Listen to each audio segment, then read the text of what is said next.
Yes, what's happening? Welcome back to XG Files. No Ronaldo. Where's Ronaldo? We know where Ronaldo is. Listeners should know that once a month, Ronaldo books a day off to go get his hair done. And today's that day. So that's where he is. What's the reason? The lady that does his hair, she's not actually a hairdresser, is she? And she has a normal job, so she only does hair on a Friday and a Saturday or something. I actually don't know, but he did tell us this the other day, but I forgot. I actually rate that he does it because he said, I don't really go away, so I might as well just take a day off and enjoy it and get my hair cut. I like that. Fair play, Ronaldo. Making the most out of the simple things. I like that. But yeah, I was just asking Steve before we went live. Obviously, we all know that Steve is a veteran in the army. And I was saying to him, when soldiers leave England, the UK, to go out to Iraq or Afghanistan or wherever they're going, how do they get there? And I was basically saying, in films, you see the big military planes and in the plane, you've got loads of seats, but you usually have the seats on the side facing inwards. Do you know what I'm...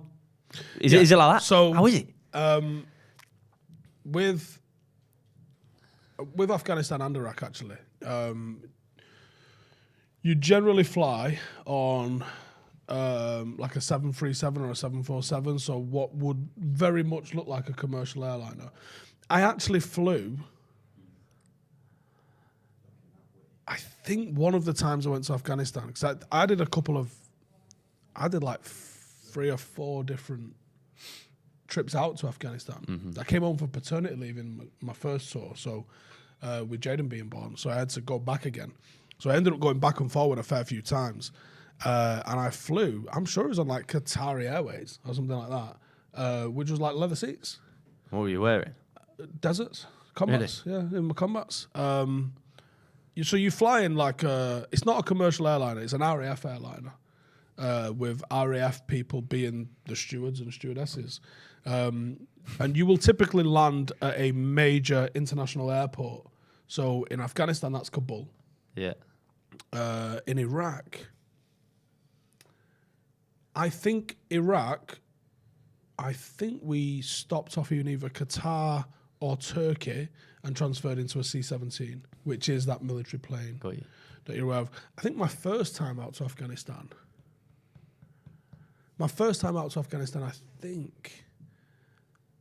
I know I landed in Kabul on a C-17 because I had an Apache inside the C-17 and I was nose to nose with an Apache inside. Just looking at it. Well, they chain it down, right? Shaking. But it moves. And it was going, and it was if one of them chains breaks, I'm getting headbutted by an Apache helicopter in here. That is ridiculous. And yeah, you just sit on the side. So you've been in a plane with a helicopter? Yeah. That is fucking weird. That's not like being in a car with a bike in the boot. They come into Kabul. I don't think there was major dramas into Kabul. Not like landing in some of the FOBs or some of when you landed in Chinooks, under fire and things like that. But when you're landing in Kabul, because it's surrounded by mountains and there's a bit of an RPG threat and stuff like that, they fly very, very high and then swoop in and land. So the last 30, 40 seconds of that sort of stuff is the craziest roller coaster you've ever been on. Everything's shaking, everything's making noise. Yeah, for me, that's it's pretty intense. Because I watched the YouTuber Bold and Bankrupt. He used to do videos in Russia, and they banned him quite recently. But he went to Afghanistan. He just vlogged going to Afghanistan very recently. I think I saw some of that shared online. But he flew into Kabul, which is where all that shit was kicking off with the US a year ago, and it was just a normal airport. I just thought that's so weird to see that now, and obviously this is a country now being run by the Taliban, and it's just a normal airport that's functioning. Apparently he got off the flight, left the airport, and everyone was like, "What are you doing? You're not getting a connecting flight?" And he was like, "Nah, I'm here to look around Afghanistan." And they were like, "Fuck, what are you doing?" And he was just like, "I've literally booked a flight here. I'm going to go look around the country." And they were just like, "All right, do what you want." Mad. It's interesting because you do wonder, what's the security? People are going to panic and say, "Oh, you can't do that." Mm-hmm. But there's Afghani people doing that. There's people living there, going about their daily business there. Why couldn't a foreign member of the public go and do that? You can. It's just, why would you want to? I don't think I could do that. No, I was watching that video. Nothing dramatic happened where he was seriously at risk of his life, but You were on edge the whole time. Oh, I bet you are, watching yeah. that video, just on edge. I think if I went and it was discussed, like, because the Baghdad Supporters Club for United has asked me to go out. Really? And I've never had the time to. But I also am like, whew, Iraq's not exactly the safest place in the world at the moment. And I don't know, is there I don't know what the feeling towards British troops are, especially British troops that served in Iraq. Like, I don't know if there's a drama there or not a drama there. I'm sure the people at the Baghdad Supporters Club are doing it from just a pure friendly point of view, but it's one of those where you go, well, I don't know what's the reception going to be like here. Yeah. I don't know. Like, I fought the Taliban. I was going to If say you that, end up in Afghanistan, what are you doing? And and someone does a 4-second Google search and be like, hang on, you fought against the Taliban. Yeah, come speak to my mate over here, please. Like, oh, it's true. You got to look after yourself. I mean, that would probably be quite tough, like mentally going back as well. Do you think? No, I actually do want to go to Iraq. I was chatting to a charity a while ago that was doing, I want to say it was something as basic as like football kits for Iraq. It was something along those lines. There was people building football pitches out in Basra and Baghdad and stuff like that. And I was like, my heart wants to go and do something that I know is positive. There's sketchy reasons for the wars. I think that's fair to say. Yeah. And obviously, I'm a soldier. I go where I'm told. It's not me deciding foreign policy. But I know that I would feel really comfortable in the reasons for going. Obviously proud of my military service, but also love football. And if there's anything that ties people, from different backgrounds and this, that, and the other together, it's football in a huge 100%. way. Yeah. And I just thought, like, what a universal good that would be to go and to do something, give something, and sport's a great way to escape crazy shit environments. And I'm sure there's a lot of neighbourhoods in Iraq at the moment that are just fucked. But the joy of having a little football pitch built somewhere. Yeah, or just some fucking jumpers for goalposts. Yeah. Do you know what I mean? You can do that anywhere. And I really, really, really felt like that was something that I would love to go and do. And should I ever get the time, I would love to go and spread the gospel of the fucking football, if you like, just around the world. Just doing stuff, working with people that haven't got a fucking pot to piss in, and just giving them, like, I mean, there's no facilities in Manchester for anyone that is asked. But most people in Manchester can afford to go and fucking hire some facilities, as rare as they are. But there's some places where there are no facilities. And just having somewhere like that you could go, for a poverty-stricken sort of area, is freeing. It can take your mind off the fucking dramas of whatever's going on. I mean, I can't imagine. We talk about soldier PTSD, and I've spoke about soldier PTSD and trauma and this, that, and the other. What the fuck is the trauma of being a 6-year-old child growing up where there's a good chance one of your fucking parents didn't make it through the conflict that's just happened, and if both of your parents did, if you was lucky enough for that, you certainly had family members that have been affected by this sort of thing, let alone the economic factors of what's been going on with this sort of thing, and obviously under Taliban rule now. I mean, we all saw the scenes last. Was it August last year? September, August last year, with what was going on with the withdrawal, which is a shit name for fucking bugging out of Kabul. Withdrawal. Withdrawal looks like a bank withdrawal, wasn't it? Was it? It was absolutely fucking abandoning people. You saw the people dropping off the planes, in sheer desperation not to live under a Taliban rule, and within days of the country sort of being taken entirely by the Taliban, there was journalists were being executed. Female teachers for having the audacity to be female and a teacher were being fucking assassinated. There was a lot of rum shit went down. And you just think, it's a fucking shit situation for anybody to be involved. And that's why I don't really get the anti-immigration sort of mindset that a lot of people have. Like, different cultures enrich everywhere. If you were so fucking bothered about the Britishness, everyone should be ginger, right? That was what the Celts were, white, I guess. Anyway. Like, that's gone. Like, everyone's a fucking mix of everything at the moment, and that's what makes everything what it is. I don't believe like any sort of particular area is tied to any certain fucking ethnicity in a an entirely absolute way. I mean, if it wasn't for Ireland, Liverpool and Manchester probably wouldn't be cities. Mm-hmm. Yeah, I mean, immigration has always been a thing. Obviously, now like it's a lot easier to immigrate. From but a like lot it's further away, always yeah, been a but yeah, thing. it's Yeah, always- of course. Look at the amount of Scottish people in England and... Well, I'm of Italian and Irish descent. Like, do you know what I mean, I'm an example of someone who's of different things. Like, do you know what I mean? And there's people that's everywhere. Yeah. But it's just like this is people part have of got an British issue culture. with people fucking wanting to get out of places like Afghanistan when it's gone west, and that annoyed me with the sort of like welcome Ukrainians into your home, but if they're fucking brown, we have to fuck them off to Rwanda. What the fuck is that all about? I didn't like that. No. I didn't like that in the fucking slightest. But yeah, I mean, I'm guessing you're trying to say like with the visiting, like the supporters club thing. It's like you can't change these big, massive, fundamental issues, but if you can spread a little bit of positivity through football, that's a great thing. That's what offers people. You're not seeing an 89-year-old kid bang one in the top bins and not smile. Yeah, and it's so true. Or see their idol do it on a TV somewhere. Yeah. Exactly. Like, or even if they can't even access that, hear from word of mouth that their team's won. It just gives someone a momentary, like just a small moment of happiness. Do you know what I mean? In the bleakest of situations. That is the beauty of football. I'd love to do that. I'd love to do that. Yeah. If I get the time and I get the opportunity, I'd love to do that. I've done a little bit with Football Beyond Borders, and I always try and help out and share the stuff that they're kind of doing. And I really support what Football Beyond Borders sort of represents. But there's so much more football could do, and people involved in football could do. And I'd love to be a part of doing, delivering. It doesn't need much in a grand scheme of things. You're not buying acres and acres and converting it to like world-class facilities.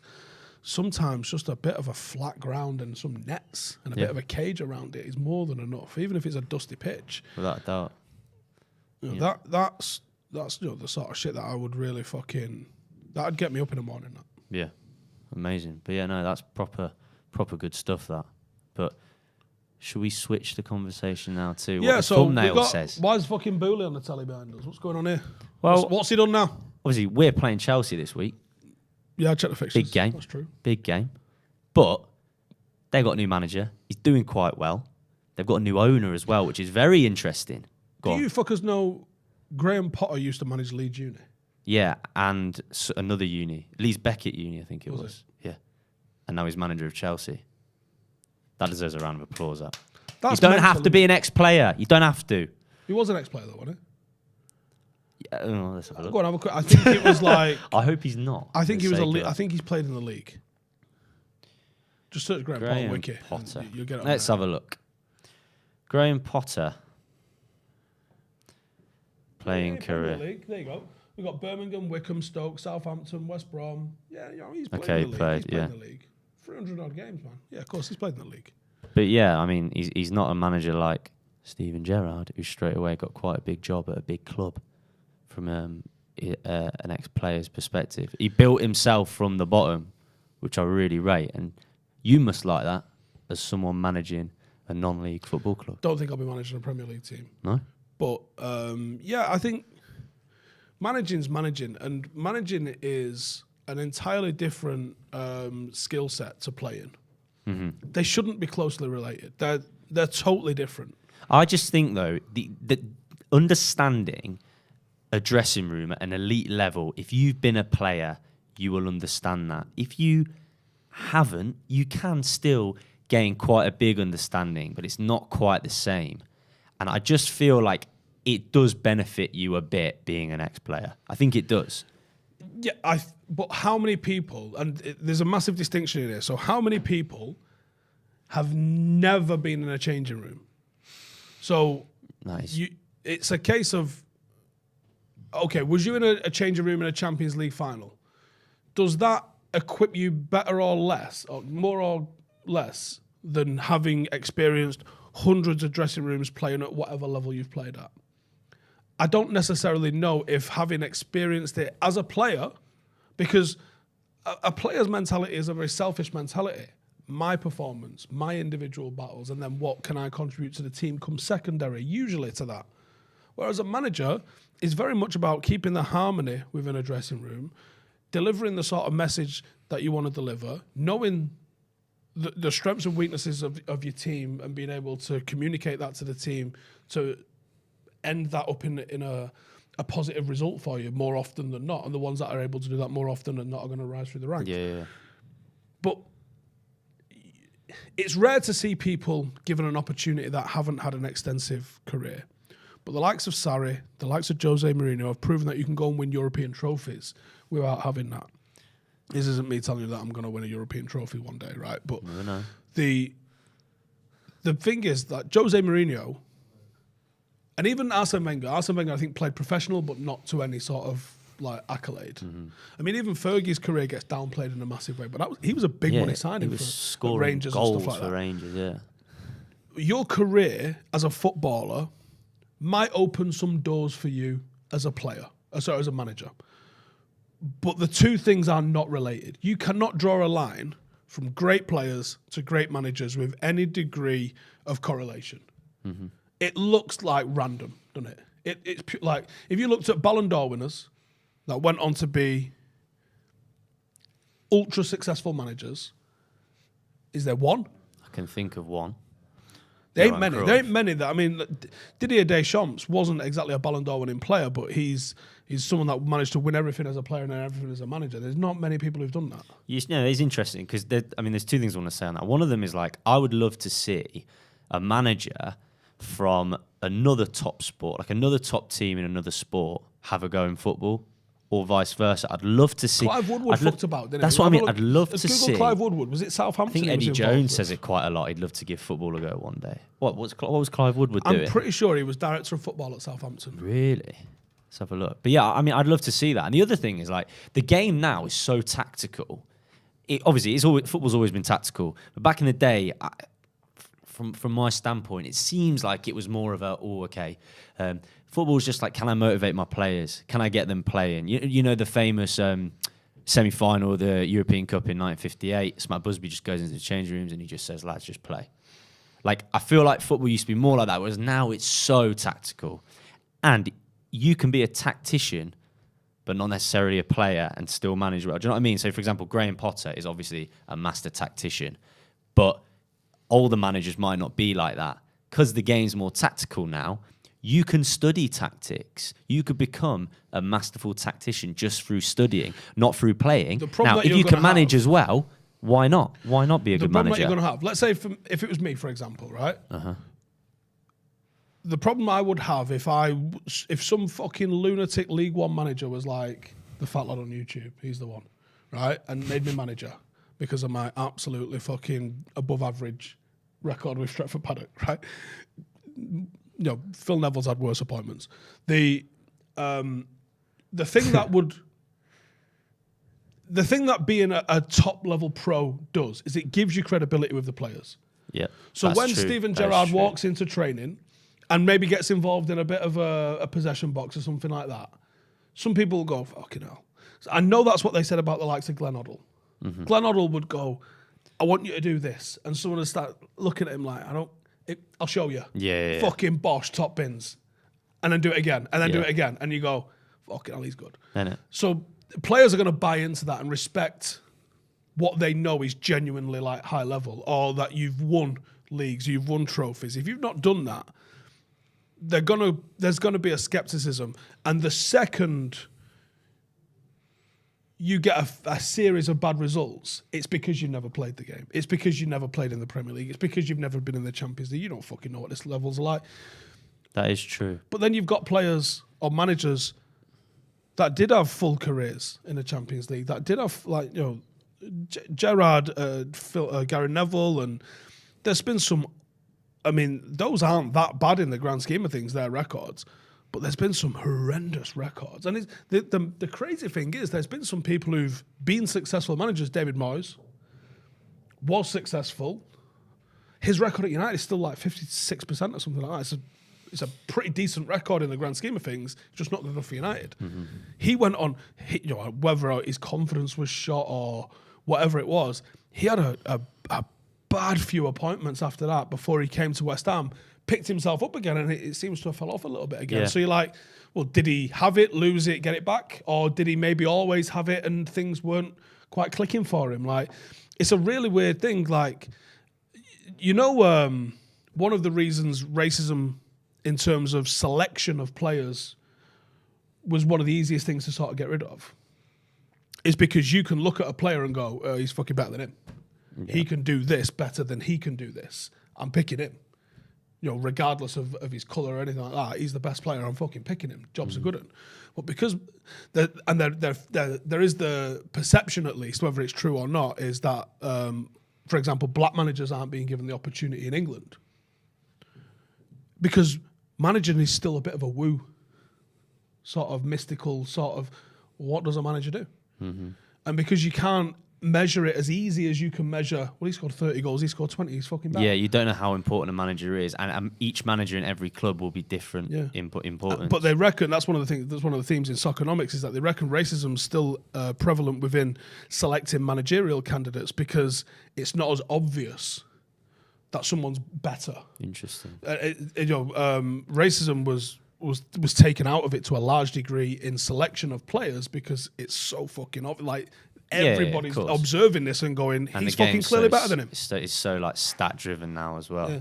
But yeah, manager's different because you can't just look at. I mean, you can look at win percentage and stuff, but it's different. If a manager's got loads and loads of trophies, compare that to a manager of like a League One club who's just like taking clubs and rebuilding them, going to other clubs. It's different. It's incomparable, isn't it? It's different, but it's not necessarily better or worse. No, exactly. That's the whole point. And it's so hard to judge. Like, Steven Gerrard's tenure at Aston Villa being one that I'm definitely going to be taking a piss out over the next week or so.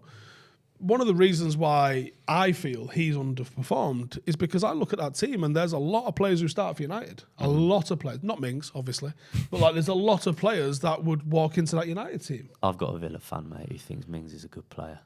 Yeah, just I just say to him, Mings is awful. Mings might be the worst player in the Premier League. Yeah, Mings is a shocking player. But he's got England caps, and that shows how shit England's defence. When you look at some of the players in that team, if United had Ollie Watkins up front at the moment, do you think he'd do bits for us? I do. Well, I think he would, to be fair. It is interesting that. I mean, obviously we want to talk about Chelsea, but like just going on to what's happened with Ronaldo the last couple of days, I'm really interested to see what happens in January because I think Ronaldo's going to go now. He's got to go, but we'll have to replace him. Mental if he stays. Exactly. It's just written on the wall now. All right, let's go back to Potter. Do you think Potter is going to inevitably get sacked at Chelsea? That's the big question. Every manager gets sacked. But do you think it's going to happen within the next 2-3 years? Or do you reckon it's going to be like a bit like how Pep and Klopp are? Well, they've been there like loads and loads of years. I think if you get to the 5 years, has any manager got 5 years at Chelsea? I would say no, because I think Jose got 2.5. I don't think, since Abramovich? Yeah. Yeah. No, I think we can say that. At some point. Yeah. But I think what it's interesting what's happening at Chelsea because I think obviously they've got Todd Boehly in. Todd Boehly's an American owner. He's already saying American owner things like, why don't we have a North v South game? Things like that. Now, it's interesting because he came in and sacked Tuchel. And that, I think, gave everyone the perception that nothing's changed at Chelsea. It's the exact same. As soon as a manager comes under the they're going to get rid of them. When there's new owners, that manager's on borrowed time. There are rarely... Fergie might be one of the only occasions here. And Fergie was obviously Fergie at the time. Yeah. But I remember the talk about the time where people wanted Sven. At the time of the Glazers coming in. When a new owner comes in, that manager usually goes because they want their own. It's my club, my manager. That's something that, I mean, I'm pretty sure. Who was it that Fergie got sacked by? It wasn't St Mirren. Was it? Queen? Yeah, I think it was St Mirren. Let's have a look. I'm pretty sure they just had a new owner, and he wasn't jiving with him, and then he got the bullet. So you're like, even Fergie has fallen foul to. The new owner sort of curse. Yeah. But yeah, no, it's interesting. I just think that they've got him in, Potter, because obviously he's a great manager, but he's an American owner. He doesn't want to be putting as much money into the club like Abramovich has done, which is not happened in football before. Tuchel came to the club expecting to get that money. He's still going to have that in his head with a new owner. Because when you come in as a new owner, you say all the right things. You say, I'm going to be carrying on what Abramovich has done. Agree to like spend 1.5 billion over the next 5 years. But he doesn't want to waste that like Abramovich does. Graham Potter is a manager who's done things with minimal investment. I think Todd Boehly is hoping that he can somehow get some sort of success with a manager like Potter. But I still think he'll inevitably get sacked because this is Todd Boehly's first time managing a football club, owning a football club. There's going to be a point when Potter is struggling and he hits a bad patch. And what happens when a manager hits a bad patch? The media starts talking. You're going to get sacked. You're going to get sacked. Todd Boehly's got no experience in how to deal with this. I think he'll like fall under the pressure and he'll get the bullet at some point. I mean, you've also got to think, what does he consider success? Does he consider Champions League a success? We don't know yet. Mm-hmm. We don't know what his marker for success is under his own man. If he maintains Champions League football, that might be enough to keep him in a job. And that Chelsea squad should be Champions League. Yeah, it should be. If he's thinking third isn't enough, yeah, he's going to go for a lot of managers because I don't know who's stopping the City team in a minute. No. It is interesting, though. If Rashford scored that last-minute header against Newcastle, we'd only be 2 points behind City. Can you believe that? Or we've been given a penalty and put it away that we should have had. I'm just saying. We'd already be above Chelsea. Already be above Chelsea and herring down the necks of City and Spurs. And I from what I saw of that Spurs team the other night, I know we were good, but they were shit as well. They were really, really And I think that's the team that falls out of the top four now. I couldn't believe how bad Eric Dyer was. And everyone's giving him so much praise. That midfield, like Basuma and Bentancur and has looked good this year. I know. And then they just were shit. It was so unambitious from that Spurs team. But I just think before we get your questions in, I'm going to come back to them in a second. Lozity says 18 months is the average at Chelsea over the last couple of decades, comparison to the rest of the league, which averages just under 3 years a manager. Again, we're judging that by largely Abramovich era, though, aren't we? So I think we've got to wait and see. It's the most unsustainable winning recipe there's ever been in football. The thing is, and that's the other thing, is like they've been successful despite loads and loads of managerial changes because the squad was good. Yeah. Like they won like 5 leagues, 5 FA Cups, 2 Champions Leagues. They was rolling through managers and maintaining a level of success that up until City over the last couple of years was the most successful team in the 21st century in England. But then there's also teams at the bottom of the table rolling through managers. They're at the bottom of the fucking table. And they've been at the bottom of the table. Like, it's just the way it is. I mean, like, look at Everton. They've done fuck all for fucking ages. Mm-hmm. And how many managers have they had? Shitloads. I can't believe they had Carlo Ancelotti. Can you believe that? What? And then they nearly went down last year with Lampard. That is a bit of a drop off. Right, before we roll, in fact, I'm not rolling anywhere. I was lying to you. We're still here. I'm going to come back and ask some questions. But before I do, a word from today's sponsor. Michael Myers sure is scary, but the last thing you need is to be hairy this Halloween. Luckily, our friends at Manscaped have launched their 4th generation performance package to make sure your pumpkins get the ultimate carving experience this spooky day. Turn your bite-sized treat into a king-sized candy and join the 6 million men worldwide who trust Manscaped by going to manscaped.com for getting 20% off and free shipping with the code XG20. Make the right call this spooky season. It's trick or trim. Right. Anthony Jarvis there with a comment. He says, it's nice to be able to watch XG files without listening to Ronaldo trying to eat the mic. I'd like his opinions, but the mouth noises are too much. That's a compliment. It's easy to change that as opposed to your opinions, isn't it? What are the percentage chance that Potter, though I rate him, does a Moyes at Chelsea? Does a Moyes at Chelsea? As in what Moyes did at United? You can't compare them because United won the league the year before Moyes came in. Chelsea aren't champions. Peter Keller in Super Chat says, gutted Gerrard got sacked. Lol. We play them next week, and I want us to be the straw that broke the camel's back, and us beating them got him sacked. Yeah, that'd have been nice. Yeah, I think Gerrard getting sacked. I mean, look, I'm trying to be a bit more like just step back and just see football for what it is, but that does make me happy a bit. Joe there says, interesting to see the thoughts of Carragher and Souness on Gerrard, two of the worst pundits currently. Listen, Carragher's never going to call his mate out. Like, he is driving the bandwagon for Steven Gerrard, so that's not going to happen, is it? Yeah, and next week we'll be having a go at Gary Neville again for his time at Valencia. Yeah. Even though he did better than Gerrard did at Villa. View from the stand says, Jose is the longest-serving manager by number of games at Chelsea under Abramovich. Second longest, Jose's second spell. Then Carlo with just over 100 games. Mental. That is weird, that. Mental. It's nothing, is it? S. Hansen says, our best bet moving forward is to hope the situation at City implodes somehow. They're too well run to implode. Yeah, have you seen, like, have they got 10 clubs now or 12 clubs? I don't know. Like the City Football Group. Like, they've got one in Japan, they've got one in Uruguay, they've got one in Spain. They just bought Palermo. Palermo, that was the latest one, yeah. Yeah. Flying. I can say, if they change their kit from pink to light blue, I'll be absolutely fuming. Daniel Berry says Garnacho won't play until he signs his contract. Brian Case says, is Roy Keane favourite for the Villa job yet? That's He'll never go back into one. football, Roy Keane. I think he will, because I think he did an interview recently where he sort of said, like, if it comes up, I'll do it. But he has been saying that for a long time. But all that's saying to me is that he's not shutting any doors. I think he'll do it if the right job comes up. Villa, I mean, he's been there before. You've got to look at the Premier League, right? Break it down into those who can win the league, those who can get top four, those who are going to bob around Europa Conference and Europa League, those who are just going to finish 10th and 11th and do nothing else, but you're not going to get relegated, but you can maybe get to a semi-final of a cup. Then you've got to look at your, like, permanent relegation scrappers, and then the ones that have just got no hope whatsoever. Where are you going to get a job in there? What, if you're Roy Keane? If you're anyone. Where? I mean, it just depends what's available. What do you mean? As in... Well, like, pick a manager.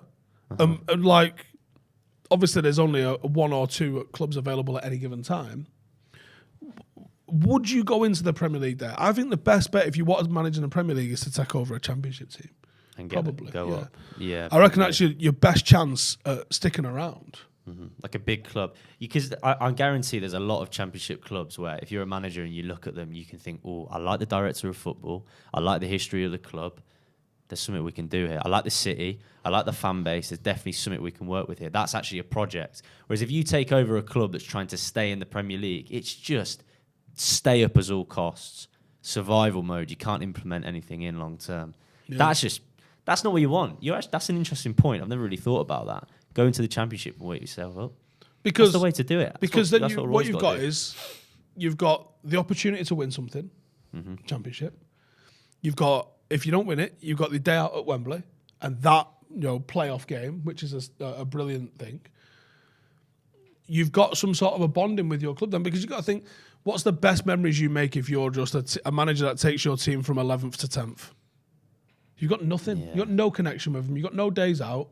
Whereas if you can take a team over that's like middle of the road championship team, take them up, you've got the memory of winning that with them, you've got the connection of that success, and then you've got to see what you can do. And if you come into the league, staying up, so that's a success. Like, that's literally, hey, we stayed up.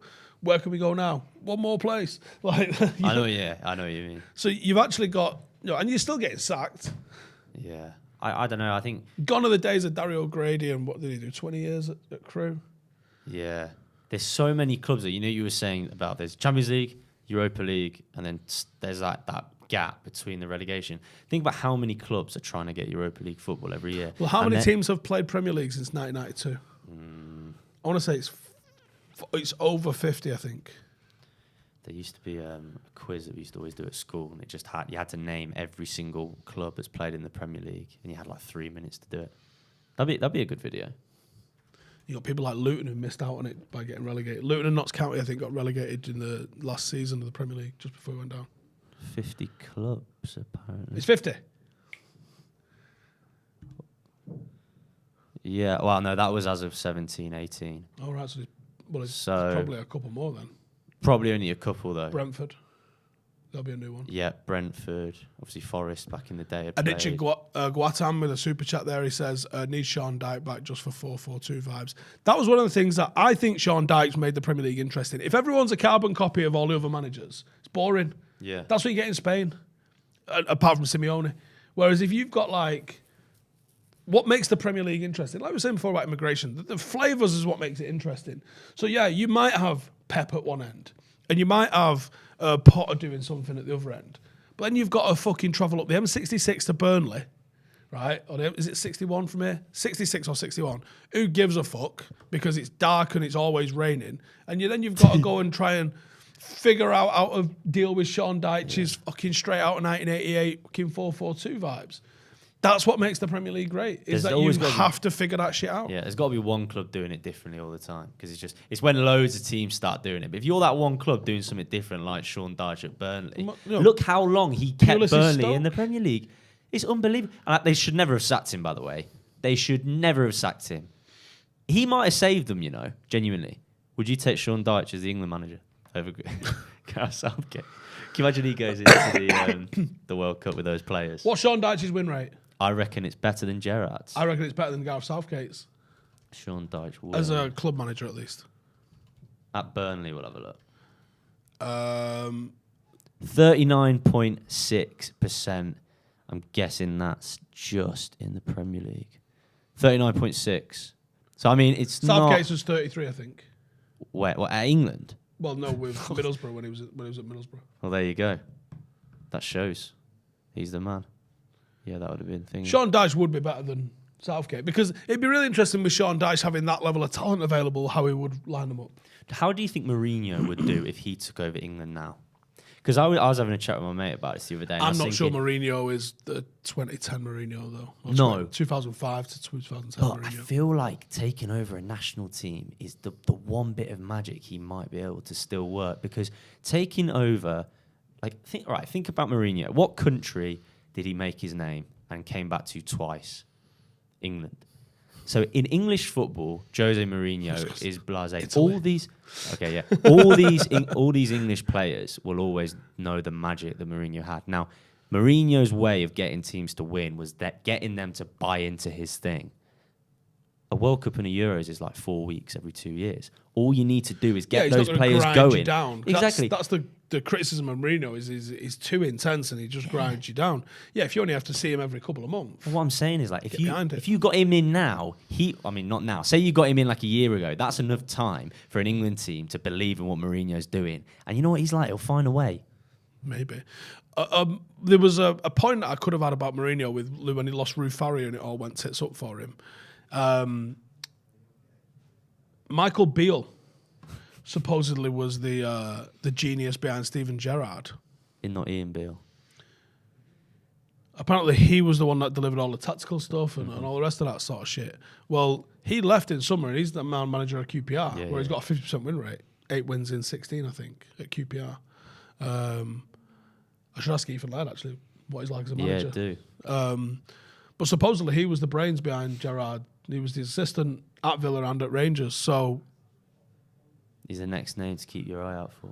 How long has he been there? No, I don't see his next name to keep your eye out for. I'm just wondering, is that where Steven Gerrard's wins came from? Probably. Well, I mean, if you're a new manager like Gerrard is, you have to have people around you, stability, people around you who are like helping you do what you're doing. You're not just going to go in and do everything on your own.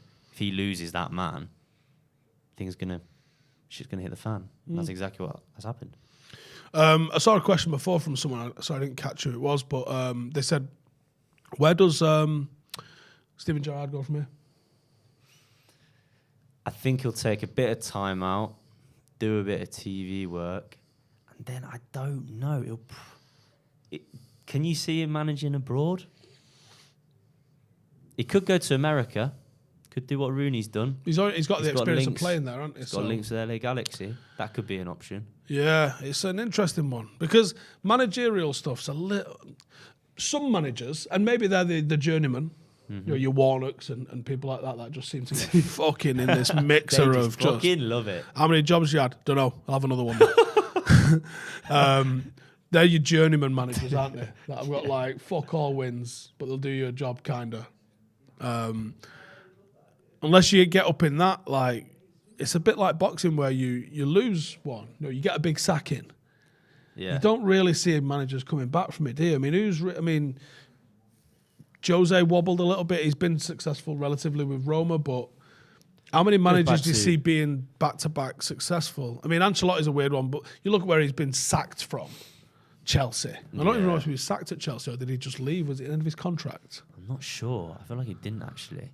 But yeah, like, I mean... He didn't leave. He wasn't sacked at Everton either. Well, that was the end of his contract. Oh, Madrid came in and he went, anyway, fucking he later. left Everton. Said, Madrid are on the phone, so I've told him to fucking sling it. Yeah, not really. See you later. What do you think they said to him to get him to go to Everton? It's the Premier League. Yeah, I guess. But yeah, I think Gerrard's name, though, links to what we were saying at the start. No matter how bad he is at the start of his career, someone will always give him a job because it's Steven Gerrard. Alan Kirbishley, when was the last time he managed? That's a long time since Alan Kirbishley's managed. What's he doing now? He was good, but Charlton was in the Premier League. Where the fuck are Charlton now? I think they're in the Championship. Alan Kirbishley. That's higher than I expected. Yeah, his last job, well, he did West Ham up until 2008, and that's it. Wow. That 14 years, Alan Kirbishley. I know he's a good mate of Fergie's, isn't he? Alan Kirbishley. His first name is Ancelotti sacked in the tunnel after winning a double. Was he one of the ones that Abramovich sacked? Honestly. Say that again, sorry. I wasn't listening properly. Ancelotti sacked in the tunnel after winning a double. Fucking hell. That's ridiculous. But that's Abramovich for you. That wouldn't happen now, would it? Big Sam. Big Sam, yeah. Big Sam should still be the England manager. I think him... Do you know what? What would have happened if he didn't gotten rid of how he did? I wonder where England would be now. Big Sam, surely he still wouldn't be manager. Big Sam looks like he eats a bag of crisp on the shitter, right? But Big Sam is a fucking unbelievable tactical and sports science innovator. People just don't understand what he was about and what he was like. No, he started off at Limerick in Ireland, didn't he? Like, he was managing the team with a priest, and he was trying to get like blood tests done to the players, and they were like, "What?" But I'd love to speak to Big Sam. I'd love to speak to Big Sam because I think he looks a certain way. If he looked like the 2005 Mourinho that came over and was doing the sort of shit he did, he'd get a lot more respect. He says that, doesn't he? Because he looks like he Sam works. Aladici. Yeah, but if he looks like he works on a fucking market, so he's never going to get the respect that he should have had. That's true. Righty, that's it from me and Dre. If you're in the area tomorrow, Paddock, I've got a massive game. A team that went undefeated, Invincibles, last season. They've had a couple of losses this year, but they're second in the league. We got a fucking ton of games in hand. But if we win our games in hand, we're going to be first or second. We're going to be right in the mixer. It's exciting at Paddock at the minute. In the next 4 weeks, we play first, second, third, and I've got a quarter-final of the Cup. We're having it. We will know if we're full of shit or if we're any good within the next month or so. And then I'm off to Qatar. So and I'm the gaffer. So, yeah, we might do a vote to see who you want as gaffer. Vote for me. Go on. Anyway, cheers for tuning in. Make sure to check out today's sponsor, Manscaped, as well. And we'll see you in the next one. Laters. Hey, thank you for watching the video. If you are new around these parts, then don't forget to subscribe. My channel is proudly supported by my community on Patreon. If you'd like to get a little bit of extra content, a Discord group, meetups, five-a-side games, weekly podcasts, behind the scenes, and even an occasional bit of transfer news as and when I get it, then for the price of a pint, you can show your appreciation for the content that we make and get some goodies for doing so as well. Check the link in the description or click the button right here. You'll also find all of my socials here too if you want to follow me on any of those platforms. Nice one.